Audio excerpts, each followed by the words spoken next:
Welcome to our channel, ladies and gentlemen. Bishop Anthony Muheria is looking at President William Ruto in the face, and he's telling William Ruto that what he is doing is tantamount to strangling an already choking citizens with taxes. And this is after Energy and Petroleum Regulatory Authority increased the prices of fuel products to a level that has never been witnessed in the country before. Very many stakeholders are very silent. I'm yet to see Ole Sapit issue the same statements because this administration is full of mistakes. They continue to improve on mistakes. Now, the cabinet secretaries have been charged with the responsibility of defending the idea of increasing prices, and they talk to us as if they're the only people who live in Kenya. It is like the other citizens are new in Jerusalem. We are the only visitors in Jerusalem. Now, one of the CSs that disagreed sharply with the Bishop Anthony Muheria is Murkomen. And this is what Muheria said that has really elicited a lot of sharp reaction from Murkomen. Now, Anthony Muheria, as you know him, is very vocal. He's the only man standing when things are going wrong.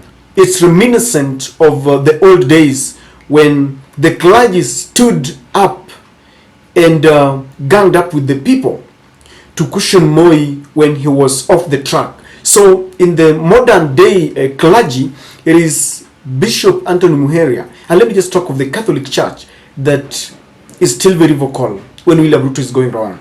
So this is what Anthony Muheria said, that we really need to have a discussion on whether this is what we are going to do, especially in this situation where we have an exponential increase in the price of fuel. We are really strangling the lives of our Kenyans, and it is mainly the poor who will suffer. It is mainly the hustlers that voted for William Ruto that will suffer. And he continued to say that we need to join hands with the government and other stakeholders to find a solution to this issue by cushioning the effects of increase. That was Anthony Muheria, and he was speaking to the media at the Secretariat of Our Lady of Consolata Cathedral in Nyeri town. Now, after these statements, Murkomen was also officiating the showground. He was in one of the showground in Nyeri, and he delved into this matter because Bishop Anthony Muheria comes from Nyeri.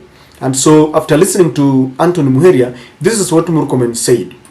He was really trying to defend, but it's hot air. That I know Kenyans are worried because of the high fuel prices. Fuel prices have gone high all over the world. As a matter of fact, our country has been trying because we have been able to manage the cost of petroleum products through the intergovernmental agreement. So that was Murkomen. And Murkomen is saying that they increased the prices of fuel products because it is a global problem. If you want to know the real and the main reason why the prices of fuel were increased, I want us to go to what EPRA said 2 days ago when they increased the prices, because this did not just come as a shock to us. They had even given a notice. It all started when William Ruto proposed the Finance Bill 2023, and you know that as a matter of fact, this was going to increase the VAT, value added tax, from 8 to 16%. So someone cannot tell us that it is a global problem. It is, but let us look at the main. So EPRA said the following, that if you read that, super petrol, diesel and kerosene will retail at 211, 200 and 202 respectively in Nairobi effective midnight. the prices are inclusive of the, that is the gist. This is where I want us to understand, because this will really help us understand between Bishop Muheria and Murkomen, who is speaking the truth. It is EPRA that is responsible for the increment. But let us look at exactly, and EPRA says in that second part that the prices are inclusive of the VAT, the 16% value added tax, in line with the provisions of the Finance Act 2023. Ladies and gentlemen, the Finance Act is still pending in court because Okiya Mutata went there to fight it.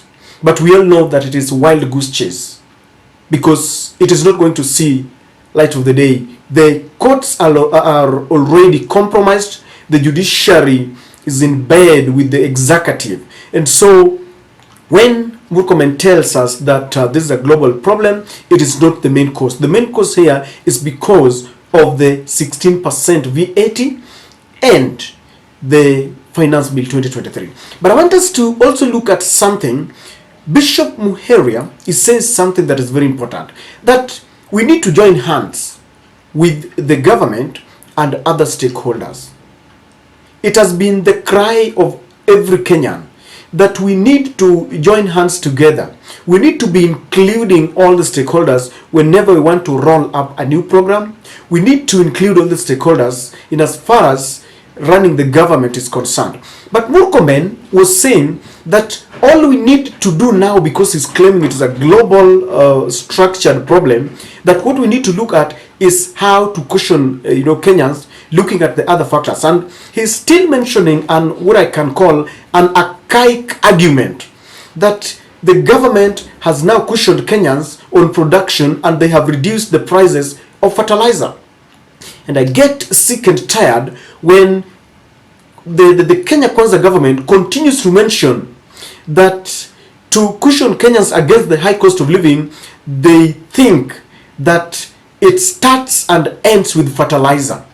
And sometimes back I listened to Dr. Professor Martin Olo saying that the problem with this government is that they talk about the bottom-up economy was only structured in two ways. Number one was to give the hustlers the hustler fund. That was it. Once you are given 500 shillings, then you can go and as a startup, kind of capital, you look for a business that you can do with your 500 shillings. There are arguments whether this is possible. Well, there's a school of thought that feels that with 500 shillings you can start a business. Others feel it's not enough. But they felt that the bottom-up economy was supposed to give you money. Number two, it was about fertilizer. So the cost of education, the school fee is high. What is the remedy? The remedy is they have reduced the cost of fertilizer. The cost of electricity is soaring high. What is the remedy? That they have reduced the cost of fertilizer.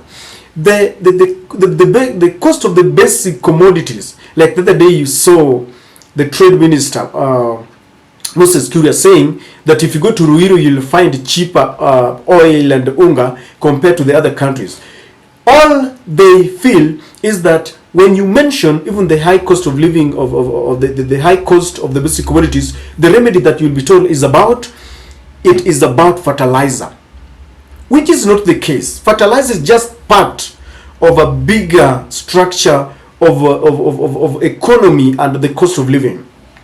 And the other thing that I find very, very unacceptable is that the Kenya Kwanza government feels that now that they're in government, it is their sole responsibility of running the government the way they want. Because when you ask them, they will tell you that Azimio lost and they should keep off the running of the government. Whether Kenyans are suffering, whether the basic commodities have got their prices soaring high, that the responsibility is William Ruto, so we don't need to talk. And Bishop Muheria is saying that it is high time we will call all the stakeholders to see how we can cushion Kenyans against this, because it's really, really paining Kenyans. And he adds that whatever is happening is that the hustlers, the people he called the poor. Remember, at the heart of William Ruto's campaign was the hustlers. He told them that the increase of taxes day and night was very injurious to the economy of Kenya and very injurious to the hustlers. And he told them that when he forms a government, it will be a government that will be looking at the plight of the poor people. Now look at what is happening. And ladies and gentlemen, I think we really need to join hands together. And to the hustlers, I think this is a lesson. When we are given an opportunity to elect our leaders, let us do that with a lot of keenness. Let us look with a fine tooth comb at the leaders that we want to elect. Finally, Raila must not go to the streets. Wacha kiturambe mpaka kila mtu ajue ya kwamba choices have got consequences. And to all the leaders, especially the clergy, we need to see you joining hands and condemning that which is really paining and is becoming a burden to the common mwananchi. I don't know what you think, but this is my take.